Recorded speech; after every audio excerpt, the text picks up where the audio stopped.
नमस्कार, आप देख रहे हैं सबसे बड़ा मुद्दा। मैं हूं आपके साथ राहुल राजपूत। घोसी उपचुनाव की जंग में समाजवादी पार्टी ने रिकॉर्ड तोड़ जीत हासिल की है।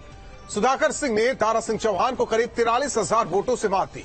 घोसी की सीट दारा सिंह चौहान के साथ ओपी राजभर के लिए भी काफी अहम थी, क्योंकि बीजेपी में शामिल होने के बाद घोसी उपचुनाव को दोनों नेताओं के इम्तिहान के तौर पर देखा जा रहा था, लेकिन इस इम्तिहान में दोनों फेल हो गए।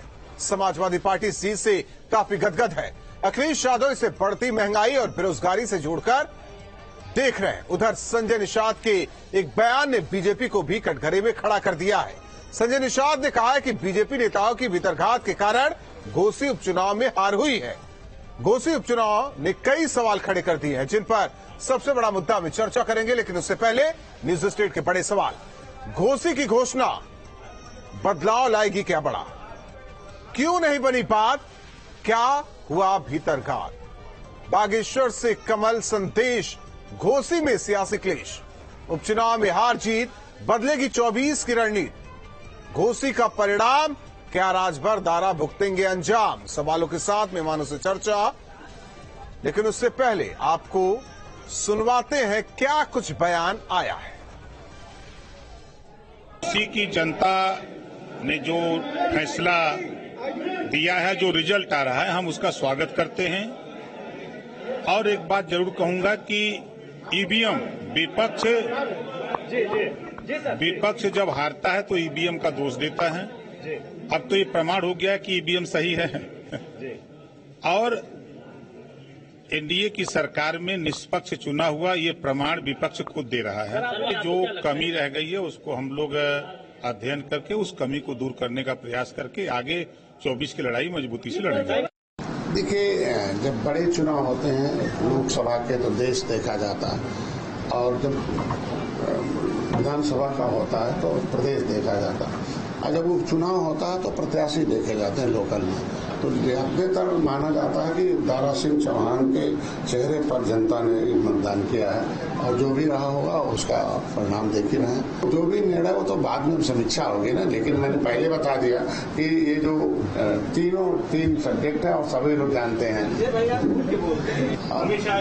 मैंने बता दिया ना कि चुनाव तो उनके चेहरे पर हुआ है, आज जब उनके नाम पर वोट नहीं आया, हार है, तो निश्चित रूप से शिकायत नहीं होती, सूचनाएं और संदेश दिए जाते हैं। अच्छा, एक सवाल ये है कि जब से विपक्ष का इंडिया गठबंधन बना है और एनडीए बनाम इंडिया किया जा रहा है, तो क्या ये पहली हार है एक तरह से एनडीए की? मैंने बता दिया, न तो यहाँ न इंडिया है न तो एनडीए है।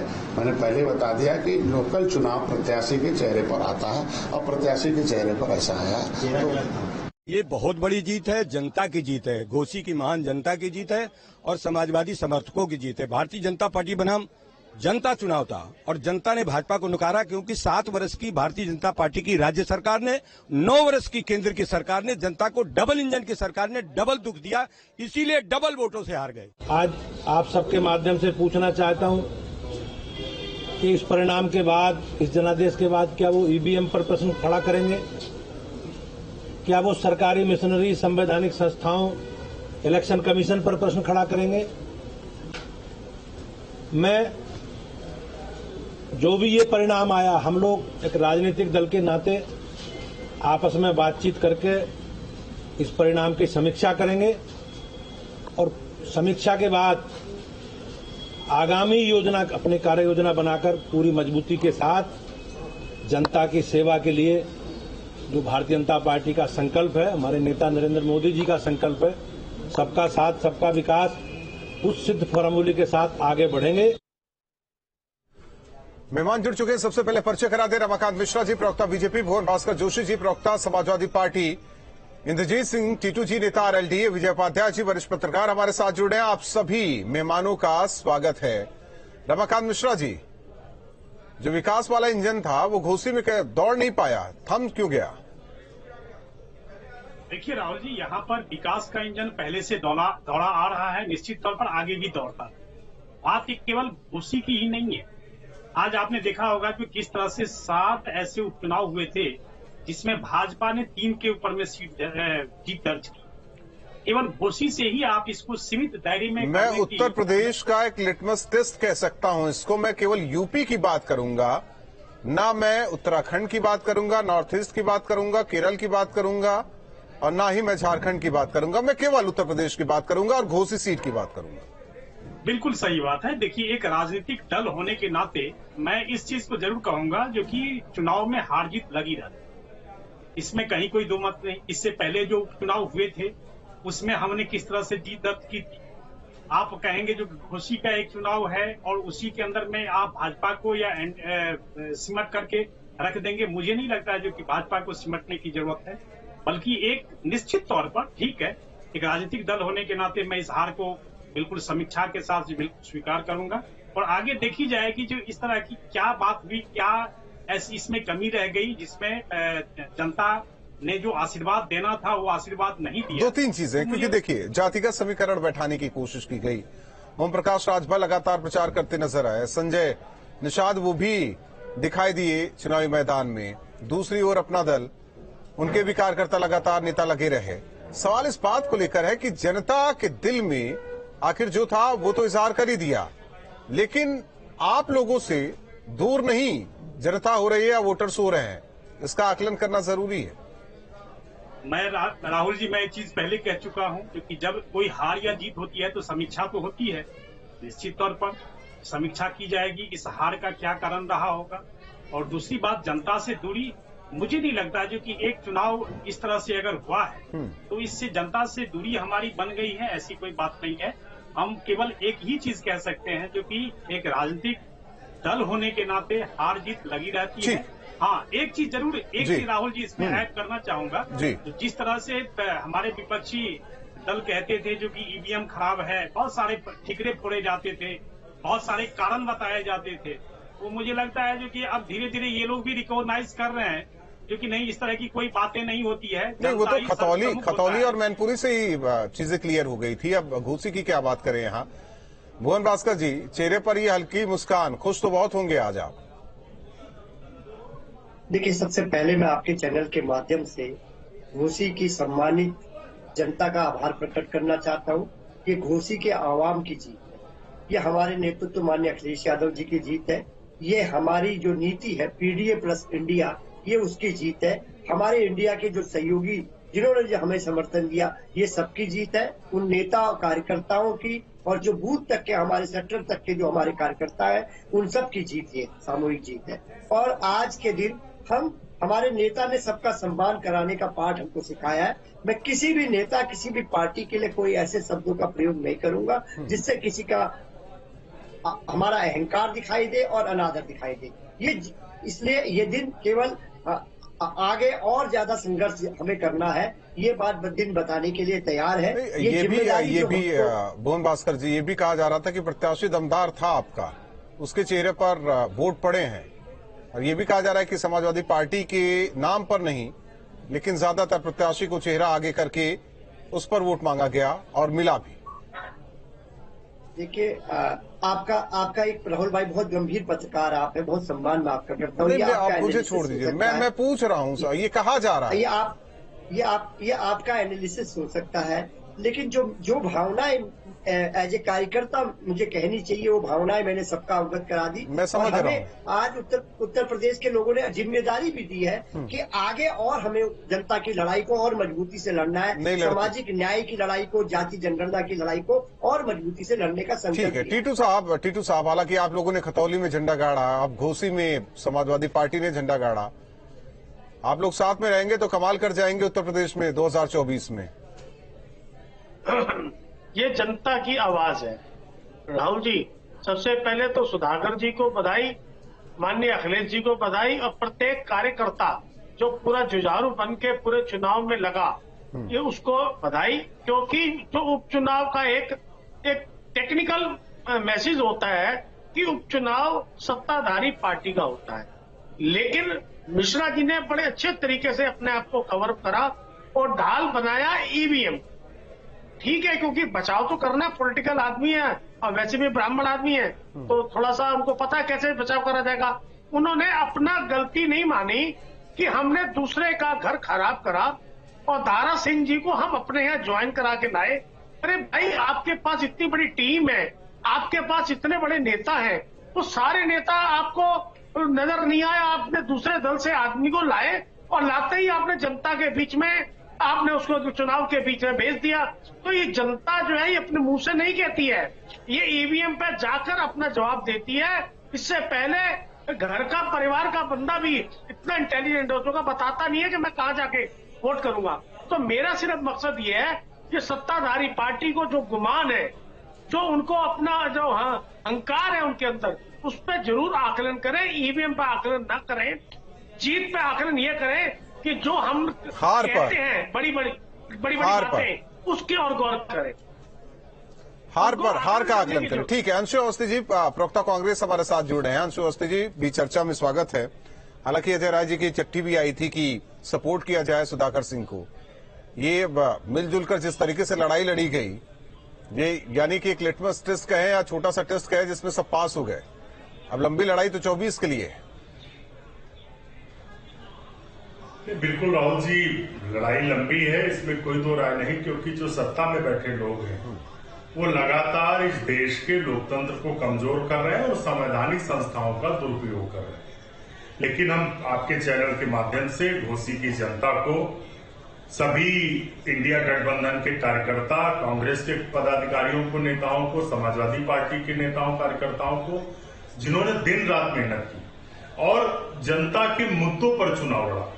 देखिए, ये लिटमस टेस्ट सिर्फ जीत हार का नहीं था, इसके साथ में ये भी लिटमस टेस्ट था कि इंडिया गठबंधन किन मुद्दों पर चुनाव में जाता है और भारतीय जनता पार्टी किन मुद्दों पर चुनाव को चाहती है। वो हमेशा धार्मिक ध्रुवीकरण की कोशिश करते हैं, जिसे जनता ने आज नकारा है। कर्नाटक में भी नकारा था, हिमाचल प्रदेश में नकारा और आज घोसी में नकारा है। और इंडिया गठबंधन जो लगातार जनता के मुद्दों पर बात कर रहा है, राहुल गांधी जी जो लगातार जनता के मुद्दों पर बात कर रहे हैं, उनको अपना समर्थन दिया। इसलिए हम घोसी की जनता को भी कोटि कोटि धन्यवाद देते हैं। और घोसी का जो चुनाव परिणाम है राहुल जी, वो इस देश की जो इंडिया गठबंधन उसकी मजबूती का प्रमाण है। सभी एक साथ आकर कंपाइल करके, एक साथ कंबाइंड, एक साथ खड़े होकर, पूरे जो कहते हैं कि गठबंधन में लोग, एक कार्यकर्ता दूसरे दल के नेता के साथ नहीं खड़ा होता, वो भी इस बात का यहाँ पर प्रमाण है, जवाब है कि सभी इंडिया गठबंधन के जितने भी एलआई राजनीतिक दल हैं, उनके सभी कार्यकर्ता एक साथ खड़े हैं। और भारतीय जनता पार्टी जो कोशिश कर रही थी धार्मिक ध्रुवीकरण की, वो नहीं हो पाया। जरूर एक सवाल और मैं छोड़कर जाता हूं राहुल जी, एक सवाल मैं छोड़कर जाता हूं। हर बार जीत पे मोदी मैजिक की बात की जाती है, तो इस बार हार में भी मोदी मैजिक ही है या कुछ और है? ये भारतीय जनता पार्टी के साथी जवाब। ठीक, अभी जवाब उनसे ले लेते हैं। विजय उपाध्याय जी, आपका आकलन क्या कुछ कहता है घोसी की इस जीत हार पर, सुधाकर सिंह और दारा सिंह चौहान को लेकर, सपा और बीजेपी को लेकर? देखिए, ये लगातार खतौली भले अपोजिशन जीता था, लेकिन लोकसभा चुनाव, विधानसभा चुनाव, उसके बाद जो उपचुनाव हुए उसमें अपोजिशन को हार मिली थी। एक तरीके से उत्तर प्रदेश में एक थोड़ा निराशा का वातावरण था अपोजिशन के कार्यकर्ताओं में।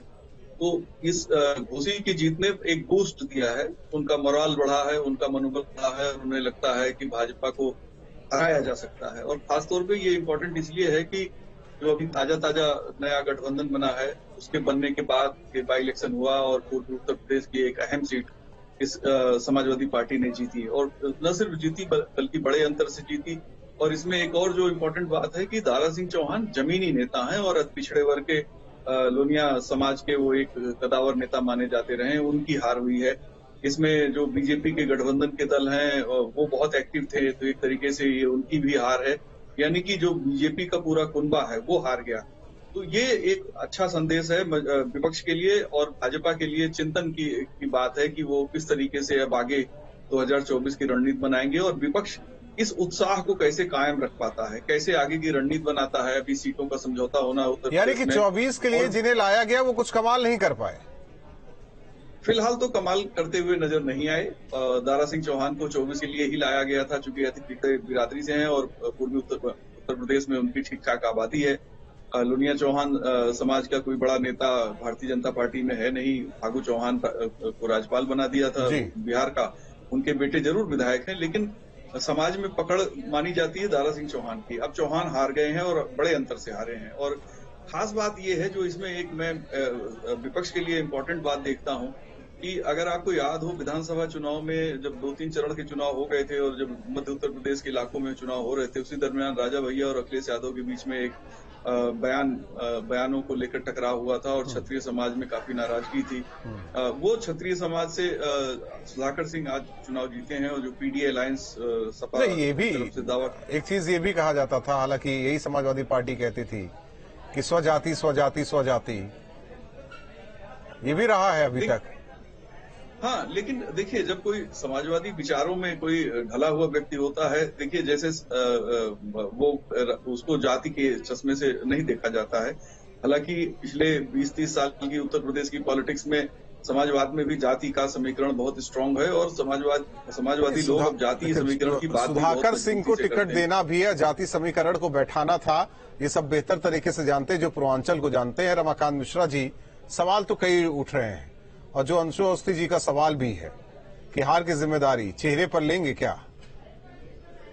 देखिए राहुल जी, असल राजनीतिक दल की जो पहचान होती है वो मैं आपको बताना चाहता हूँ, क्योंकि अगर आपको हार है तो निश्चित है हार स्वीकार करिए। कहीं न कहीं आपके मुद्दे कमजोर पड़ गए। देखिए ये तो चिंतन का विषय है कि क्या विषय बनेगा, किस वजह से हार हुई, ये तो बहुत ही मंथन और मैं देखिए एक चीज ये भी जिस चर्चा में नहीं, देखिए कुछ चीजें जोड़ना चाह रहा हूँ, कुछ चीजें जोड़ना चाह रहा हूँ। बीजेपी की हार नहीं, यहाँ चर्चा के दौरान ये कहा जा रहा है कि एनडीए की हार है ये। मैं राहुल जी उसी विषय पे आप जो प्रश्न कर रहे हैं ना, मैं बस उसी विषय पे आपने कहा अभी अंशुल जी का मैं क्वेश्चन सुन रहा था, उनका प्रश्न सुन रहा था, मैं बिल्कुल जवाब दूंगा। देखिए बात यहाँ पर आपने कहा जो कि मोदी मैजिक, मैं कहता हूँ ये एनडीए का एक कार्यकर्ता मैजिक, कार्यकर्ता मैजिक। और ये नैरेटिव सेट करने वाले कौन है? विपक्षी दल ही तो है। ये नैरेटिव कौन सेट किया है? क्या किसी के भाजपा के कार्यकर्ता ने सेट किया? क्या एनडीए के कार्यकर्ताओं ने सेट किया? ये विपक्षी दलों का एक नैरेटिव सेट करना था, जो कि मोदी मैजिक या एनडीए मैजिक। मैं कह रहा हूँ एक एक कार्यकर्ता का मैजिक होता है, तब जाकर के आप एक चुनाव जीतते हैं। लेकिन रमाकांत जी, संगठन में भी आप लोग मजबूत, जाति समीकरण में भी आप लोग मजबूत, सरकार भी आप लोगों की, प्रशासन भी जिस तरीके से कहा जाता है वो भी आप लोगों की, अब तक ईवीएम भी आप लोगों को था, फिर भी ये करारी हार समझ से परे है। नहीं, अब आ रहा हूँ उसी विषय पे। अब आ रहा हूँ। देखिए आपने कहा जो कि ईवीएम भी हमारा ही था, कभी भी हम लोगों ने कभी ईवीएम का सहारा लिया क्या? राहुल जी, इतने चुनाव तो हो गए 2014 से लेकर के 2019 के बीच में, कितने चुनाव, उपचुनाव, लोकसभा चुनाव, विधानसभा चुनाव हुए, कभी हम लोगों ने ईवीएम का सहारा लिया? कभी भी ईवीएम का सहारा हम लोगों ने नहीं लिया। अब टीटू जी कुछ कहना चाह रहे हैं, सुन लीजिए। टीटू जी कुछ कहना चाह रहे हैं उसी। देखिए राहुल जी, जो जीत हार होनी थी वो तो 6 बजे हो गई। हाँ, हमारा कहना ये है कि ये अपनी गलती को एक्सेप्ट नहीं करते और जो ये बार बार दूसरों के घर को खराब करने का, खंडन करने का जो काम करते हैं, जो निरंतर जारी है, जैसे रामपुर और आजमगढ़ आप लोगों ने एक्सेप्ट कर लिया, वैसे इनसे उम्मीद कीजिए कि ये घोसी भी एक्सेप्ट कर लें। आपने सुना कुछ नहीं? राहुल जी सुनिए, ये राहुल जी जो बात मैं कहना चाह रहा हूँ, आप मुझे 2 मिनट का समय दीजिए। राहुल 1 मिनट, मिश्रा जी मिश्रा जी आप 2 मिनट का समय दीजिए, फिर आप बोलिए। मेरी बात कंप्लीट हो जाने दिए, फिर मैं चुप रहूंगा, आपका जवाब सुनूंगा। देखिए राहुल जी, कुल मिला के जब सभी बाकी डिबेट्स के पैनलिस्ट हैं, उन्होंने ये कहा कि असली मुद्दों पे चुनाव हुआ है, यानी ये अपनी गलती मानने को राजी नहीं कि 140 रुपए किलो टमाटर हमने बेचा, ये मानने को राजी नहीं कि 4.5 साल आपने मिश्रा जी हिम्मत रखिए, अरे हिम्मत रखिए। आप कहाँ की बातें कर रहे हैं टीटू साहब, आप कहाँ की बातें कर रहे हैं? ये चुनाव मुझे नहीं लग रहा है कि ये चुनाव महंगाई, गैस, बेरोजगारी इस पे हुआ, कहाँ नहीं हुआ है। मुझे नहीं लग रहा है। अरे क्या मैं एक चीज बताइए, नहीं राजनीतिक दलों को अपने हार जीत का एहसास होता है, मैं अगर यही क्लियर करा दूं, एक मिनट, मैं यही अगर टीटू साहब क्लियर करा देता हूं कि मुद्दों का चुनाव है कि कुछ और है, फिर आप मान लेंगे उसको? हाँ, आप राहुल जी, आप मेरे मान लेंगे, आप मुझे मान लेंगे। मिश्रा जी कहने ना तो मिश्रा जी कहने दे रहे, ना आप कहने दे रहे। नहीं, मैं जो आप कहना चाह रहे हैं वो है ही नहीं ना तर्क, वो तर्क नहीं है सर। राहुल जी मेरी बात यहाँ तक आई हुई है, उसको बाहर तक नहीं आने दे रहे। मेरे को मौका नहीं दीजिए बात कहने का। आप ही महान बात बोलिए, आप ही बोलिए। मैं राहुल जी ये कहना चाह रहा हूँ, अगर ये मुद्दों का चुनाव नहीं है, जनता नहीं चाह रही थी कि सुधाकर जी जीते, तो क्या हमने जो जादू सरकार इनकी, सुधाकर जी नहीं, दारा सिंह चौहान न जीते। मैं नहीं, हमारे तो आदमी जीता है ना, मैं उसकी बात कर रहा हूँ। मैं ये कहना चाह रहा हूँ, बात यह है कि ये इनका ध्यान जनता की तरफ है ही नहीं। इनका मेन मकसद है मुद्दों से हटाकर मुद्दों को डाइवर्ट करना। ठीक, इसलिए चुनाव ये आपका सवाल हो गया। जोशी जी कुछ कहना चाह रहे हैं, उनका भी सवाल हो जाए, फिर जवाब ले ले। देखिए राहुल जी, हम ये जो जीत हुई है हमारी खुशी में, ये हमें एक नई जिम्मेदारी का एहसास करा, और वो जिम्मेदारी है कि आज उत्तर प्रदेश हमारे नेता माननीय अखिलेश यादव जी को बड़ी आशा भरी नजरों से देखा, और जो हमारे जो सहयोगी संगठन है, आदरणीय लोकदल के टीटू जी हैं, कांग्रेस के हमारे साथी हैं, तो निश्चित तौर पे जो हमारे साथी है, हमारा जो इंडिया है, मैं इस जीत का श्रेय जो हमारे को सूत्र दिया हमारे नेता ने, पीडीए प्लस इंडिया, इस जीत का एकमात्र सूत्र है। और हम सभी मुद्दों पर जनता के अदालत में गए और जनता ने उसमें मोहर लगाने का काम करा, और आज हम किसी भी नेता को, पार्टी को कुछ भी कहने से जो हमारी परिपाटी नहीं है उससे बचेंगे, और सभी इस जीत में परिपाटी नहीं है, ये तो आप बड़प्पन दिखा रहे हैं, ये जीत की खुशी कहें इसको। अंशु जी आप बोलिए। देखिए राहुल जी, ये सिर्फ उत्तर प्रदेश में जीत नहीं हुई इंडिया गठबंधन की। आप देखिए बंगाल में और दूसरी जगहों पर भी इंडिया गठबंधन जीता है, और मुद्दों पर चुनाव हुआ। हाँ, मैंने पहले ही क्लियर कर दिया था। भारतीय जनता पार्टी के अंशु जी मैंने पहले क्लियर कर दिया था, जब रमाकांत जी ने यही इसी बात का जवाब दिया, पूरे इंडिया की बात करने लगे, उसमें से नॉर्थ ईस्ट में क्या हुआ, झारखंड में, मैंने उसमें ही टोका। मैं उत्तर प्रदेश की बात कर रहा हूँ केवल, और इस सीट की बात कर रहा हूँ।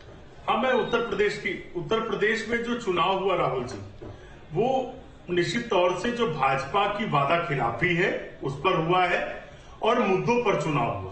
हाँ, इंडिया गठबंधन के प्रत्याशी की तरफ से मुद्दे उठाए गए, लेकिन उसके साथ में जनता ने भी अपने मुद्दों पर ही वोट डाला, क्योंकि आप सिर्फ 5 किलो राशन देकर किसी का घर नहीं चला सकते, उनके घर के बच्चों की फीस नहीं भर सकते, उनको अच्छी स्वास्थ्य सुविधाएं, अच्छे स्कूल में दाखिला नहीं दिला सकते। ये बात जनता को समझ में आ गई। कांग्रेस पार्टी की जो कर्नाटक में सरकार है, राजस्थान में है, हमारी छत्तीसगढ़, हम जहां पर 500 का गैस सिलेंडर दे रहे हैं, तो ये बात जनता समझ रही कि भाजपा सरकार चाहती तो दाम कम कर सकती थी, डीजल पेट्रोल के भी, गैस के भी, लेकिन उन्होंने जानबूझकर नहीं कम किया, उस पैसे को लूटा और उद्योगपतियों की जेब में डाला। ठीक है, तो जनता इसका जवाब, तब तो पैसे के दम पर घोसी चुनाव भी जीत सकते थे। ठीक है विजय जी, क्या मुद्दों पर चुनाव रहा घोसी का? आपको भी लगता है क्या वहां महंगाई, बेरोजगारी, शिक्षा, स्वास्थ्य, सड़क, इन पर बात हो रही थी? हमारे नेता इतने आदर्शवादी थे कि इस पर बात कर रहे थे, और इसी पर वोटिंग हुई। सुधाकर सिंह जीत गया है। एक मिनट छोड़ दीजिए टीटू साहब, आप बीच में ना बोलिए ना। देखिए, जिन नेताओं ने वहां भाषण किए, चुनावी सभाएं की, उन्होंने तो ये मुद्दे जरूर उठाए और जम के उठाए। जो अपोजिशन के जितने भी नेता वहां पे जनसभा जिन्होंने की, लेकिन हम लोगों का आकलन ये है कि एक तो स्थानीय बनाम बाहरी रहा, दूसरा 6 साल में 4 बार वहां चुनाव हुए, 2 बार जनरल इलेक्शन, 2 बार बाई इलेक्शन, और वहां लोगों में एक नाराजगी शुरू से ही दिखाई दी कि दारा सिंह चौहान जो अभी जीते थे सपा से, वो भाजपा में चले गए और फिर चुनाव हो रहा है। तीसरी एक और इम्पोर्टेंट बात है कि ये जो घोसी का क्षेत्र है, ये परंपरागत तौर पे कम्युनिस्टों और सोशलिस्टों का गढ़ है। यहाँ पे रिवोल्यूशनरी सोशलिस्ट पार्टी के भी प्रत्याशी जीते हैं, भारतीय कम्युनिस्ट पार्टी के भी प्रत्याशी जीते हैं, और एक ऐसा जो चुनाव क्षेत्र है जहाँ पे अति पिछड़े, अति दलित काफी तादाद में है, लेकिन बहुत जागरूक हैं। तो विपक्ष का क्लेम करना जायज है, वो ये क्लेम करेंगे कि उनके मुद्दों पे चुनाव हुआ है और जीते हैं, क्योंकि जीत बड़ी होती है, और जीत में किन इंग्रेडिएंट का इस्तेमाल किया गया है, कौन से मुद्दे थे, ये नेता अपना दावा करेंगे, और उनको करना भी चाहिए, क्योंकि अगर बीजेपी को घेरना है तो मजबूत मुद्दों के साथ ही आप उसे घेर सकते हैं। लेकिन बीजेपी के सामने अब एक स्थिति है कि लोकसभा चुनाव 6-8 महीने दूर हैं और उन्हें एक लंबा रास्ता तय करना है। अब उन्हें एक समीक्षा भी करनी होगी और देखना पड़ेगा किस तरीके से हार के कारण क्या रहे, क्योंकि लेकिन रमाकांत जी घिर गए हैं ना आप लोग, और बड़े नेता का हारना पार्टी के लिए एक मुश्किल पैदा करता है। विजय जी, चौहान समाज बहुत ज्यादा तादाद में है उस इलाके के। रमाकांत जी से यही सवाल है कि गिर गए हैं। राहुल जी, एक चीज बताता हूं, जब आप चुनाव में जाते हैं तो चुनौतियां होती है, निश्चित विषय की चुनौतियां होती है, वहां पर जो समीकरण होते हैं उनकी चुनौतियां होती है, मुद्दे होते हैं उनकी चुनौतियां होती है, निश्चित तौर पर चुनौतियां होती है, इसमें कहीं कोई दो मत नहीं। लेकिन आज का जो चुनाव है वो 2023-24 का जो चुनाव है, आप उस चुनाव को लेकर के आप हल्के में नहीं ले सकते किसी भी चीज को। लेकिन देखिए, हार और जीत का, आप राहुल जी बोलने दीजिए, मैं कह रहा हूँ राहुल जी, हार और जीत का जो फैसला होता है या किस वजह से इसके कारण, इसके पीछे बहुत सारे कारण होते हैं, इसका जो जब चिंतन किया जाता है तो उसमें पता चलता है जो हमारी क्या कमियां रही। निश्चित तौर पर घोसी चुनाव जो हुआ उसमें जहां तक हार की बात है, निश्चित तौर पर एक हार होती है, जीत।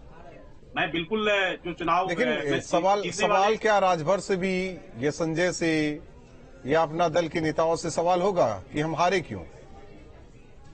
देखिए, जब चिंतन होता है तो हर जगह से होती है, ये सारे फीडबैक लिए जाते हैं। ये कोई हम नया चीज करेंगे ऐसी बात नहीं है, हर एक पार्टियां करती है, तो इसमें कहीं कोई दो मत नहीं है जो कि हाँ क्या फीडबैक दिया जाएगा, किस तरह की फीडबैक होगी, क्या रीजन, सब कुछ होगा।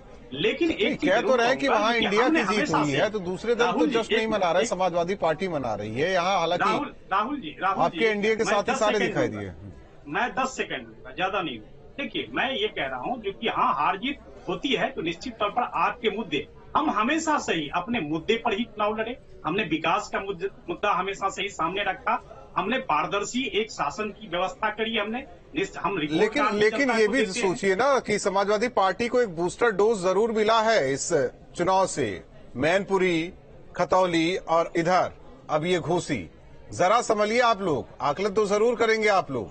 बहुत बहुत धन्यवाद आप सभी मेहमानों का हमारे साथ जुड़ने के लिए। जाहिर तौर पर जिस तरीके से घोसी चुनाव में बीजेपी की हार, हालांकि एनडीए के जो घटक दल उत्तर प्रदेश में, अपना दल या एसबीएसपी, निषाद पार्टी, सभी के नेता लगातार जुड़े हुए थे, घर घर जाकर वोट देने की अपील कर रहे थे। लेकिन जिस तरीके से ताबड़तोड़ ये वोटिंग भी हुई और जीत दर्ज की समाजवादी पार्टी के प्रत्याशी सुधाकर सिंह ने, एक बूस्टर डोज वाकई समाजवादी पार्टी को मिला है। और आने वाले दिनों में देखा जा सकता है कि किस तरीके से सियासत भी होगी और क्या समाजवादी पार्टी सड़क पर उतरेगी, इसे भुनाने की कोशिश करेगी, और इन सवालों से कैसे बीजेपी बचेगी कि आखिर हार घोसी में हुई कैसे। सबसे बड़ा मुद्दा में बस इतना है।